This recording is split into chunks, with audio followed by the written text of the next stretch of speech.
હાલના દિવસોમાં શાકભાજીના ભાવ આસમાને પહોંચ્યા છે અને તેમાં પણ ખાસ કરીને ટમેટા અને અન્ય શાકભાજીના ભાવમાં વધારો જોવા મળી રહ્યો છે.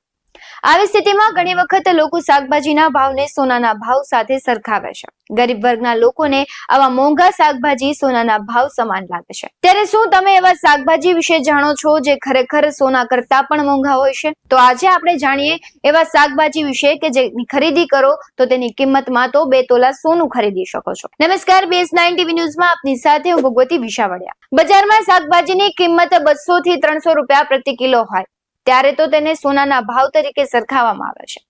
આવી સ્થિતિમાં કલ્પના કરો કે કોઈ શાકભાજી 85,000 રૂપિયા પ્રતિ કિલોના ભાવે વેચાય તો શું હશે? તમે કહેશો કે આ શું મજાક કરી રહ્યા છો, પરંતુ તમને જાણીને નવાઈ લાગશે કે આ હકીકત છે. આ શાકભાજીનો ભાવ હજારો અને લાખોમાં બોલાય છે. અત્યાર સુધીના ભાવને જોતા આ શાકભાજીને વિશ્વનું સૌથી મોંઘું શાક પણ કહેવામાં આવે છે. વિશ્વની સૌથી મોંઘી શાકભાજીનું નામ છે હોપસૂટ્સ. સામાન્ય રીતે આ શાકભાજી ભારતમાં નથી ઉગાડવામાં આવતું, તે યુરોપિયન દેશોમાં જોવા મળે છે. પરંતુ કેટલાક રિપોર્ટ્સ મુજબ આ શાકભાજી સૌથી પહેલા હિમાચલ પ્રદેશમાં ઉગાડવામાં આવી હતી. આ શાક ઔષધીય ગુણોથી ભરપૂર છે. હોપસૂટ્સની લણણીની પ્રક્રિયા એટલી લાંબી છે કે તેને લણણી માટે તૈયાર થવામાં 3 વર્ષ લાગે છે. સાથે જ તેને તોડવાનું કામ પણ ખૂબ જટિલ છે. આ છોડના નાના બલ્બ આકારના શાકભાજીને તોડવામાં ઘણી મહેનત કરવી પડે છે. તે ઘણા બધા પોષક તત્વોથી ભરપૂર હોવાનું પણ માનવામાં આવે છે, જેના કારણે ઘણા રોગોની સારવાર માટે તેનો ઉપયોગ થાય છે. એટલા માટે તેની કિંમત 85,000 પ્રતિ કિલો છે. હવે આ શાકભાજી વિશે વાત કરીએ કે આ શાકભાજી શું કામ આટલી મોંઘી છે. ઘણા તબીબી અભ્યાસોમાં એવું જાણવા મળ્યું છે કે શાકભાજીનો ઉપયોગ ટીબી સામે એન્ટીબોડીઝ બનાવવા માટે થાય છે. આ ઉપરાંત હોપસૂટ અથવા મકાઈનો ઉપયોગ તણાવ, નિંદ્રા, ગભરાટ, ડર, ચીડિયાપણું, બેચેની અને ડિફિસિટ હાઇપર એક્ટિવિટી ડિસઓર્ડરની સારવાર માટે પણ થાય છે. આ સિવાય વિશ્વની સૌથી મોંઘી શાકભાજીનો ઉપયોગ બિયર બનાવવામાં પણ થાય છે. આ એકમાત્ર શાકભાજી નથી. હજી ઘણી બધી એવી શાકભાજીઓ છે જે વિશ્વની સૌથી મોંઘી શાકભાજીમાં પણ તેમનું નામ આવે છે. તેમાં સૌથી પહેલા આવે છે વ્હાઇટ ટ્રફલનું નામ.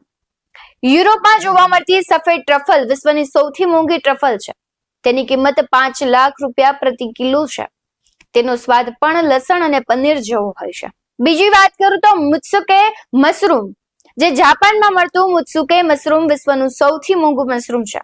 તેનો સ્વાદ મીઠો હોય છે, પરંતુ તેની કિંમત તમારા હોશ ઉડાવી શકે છે. વાસ્તવમાં તેની કિંમત 1.5 લાખ રૂપિયા પ્રતિ કિલો સુધીની હોય છે. મશરૂમની તો વાત થઈ, હવે પોટેટોની વાત કરીએ. લા બોનેટ પોટેટો એક એવી શાકભાજી છે જે બટેકાની આ દુર્લભ જાતિ ફ્રાન્સના એક કિનારે જ ઉગે છે, જે દર વર્ષે માત્ર 10 દિવસ માટે જ જોવા મળે છે. તેઓ ખાવામાં તે નમકીન જેવું હોય છે. આ બટેટાની 1 કિલોની કિંમત 1 લાખ રૂપિયા છે. તમને જાણીને નવાઈ લાગશે કે આ એક પ્રકારનો કીડો છે જે તિબેટ અને નેપાળમાં જોવા મળે છે. તેને વિશ્વની સૌથી મોંઘી શાકભાજીમાં પણ સામેલ કરવામાં આવી છે ને તેની કિંમત પણ સોના કરતા વધારે છે. આ શાકભાજી ખાવાથી શું ફાયદો થાય છે આવો જાણીએ. આ શાકભાજીમાં ઘણા પ્રકારના પોષક તત્વો જોવા મળે છે જે આપણા સ્વાસ્થ્ય માટે ખૂબ જ ફાયદાકારક છે. તેમાં વિટામિન, મિનરલ્સ અને એન્ટીઓક્સિડન્ટ ભરપૂર માત્રામાં હોય છે. આવા જ વધુ અહેવાલો સાથે ફરી મળતા રહીશું. તમે અમારી YouTube ચેનલને સબસ્ક્રાઇબ કરવાનું, અમને Instagram અને Facebook પર ફોલો કરવાનું ભૂલશો નહીં. બાકી નવી અપડેટ્સ મેળવવા માટે જોતા રહો BS9 TV ન્યૂઝ. નમસ્કાર.